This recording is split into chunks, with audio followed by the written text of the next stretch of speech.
sjoch eventjes naar de oudste, Tjitty. Ik denk dat ze 80 is. En ze is denk ik wel 73 jaar lid. Nou, en ze zijn er meer. Ik ben zelf ook meer dan 60 jaar lid. En 40 jaar lid. Nou, ze zijn echt al hier hik en tuin on das.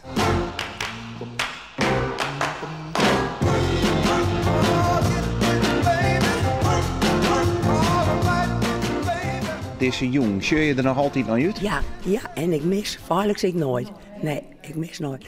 En dat had ik als reden dat ik de kooi van een voordoor heb. En ik heb de bal.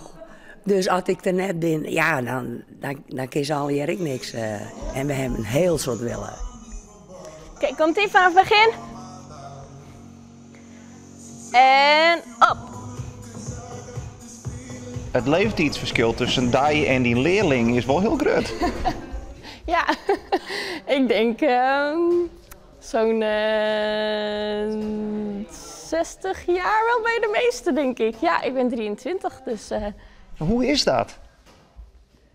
Ja, leuk. Ja, natuurlijk, je merkt leeftijdsverschil als in dingen die ze hebben meegemaakt of de muziek die ze gebruiken, die ze leuk vinden. Daar probeer ik het natuurlijk wel op te selecteren. Maar ik vind het niet een vervelend verschil, nee.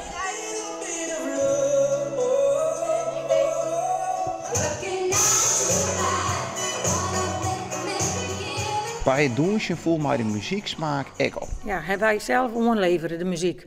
Dit wij mooi vonden, dat hebben we dus onvregen. En daar heeft de juffrouw dus wat op uitzacht. En daarna de matten op. Dat Ja. is echt een van de flexibiliteit, denk ik. Ja, dat mat ik wel nog, want toen was nou weer zo stief als wat. Dus ja, En wat wordt het laatste onderdeel? volleyballen.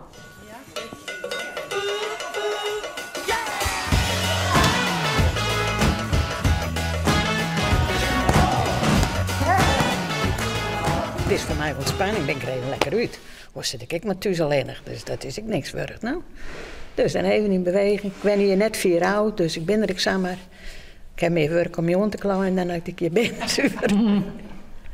Dus nee, dan ben je er even uit. En daarop doe ik het echt en dan ben je wat in beweging. Nou, dan blijf je jong bij terug. Zo'n jonge vrouw al hier. Dus, Nou, ik zie er elke tizi naar uit. Ik ging helemaal hele protte plezier ging ik hierheen. Ik denk dat dat voor iedereen geldt. We hebben een soort willen. Ken ik zeggen dat het je hem jong houdt? Ja, dat denk ik wel. Dat denk ik wel, ja. Ja, het hart is verschrikkelijk jong.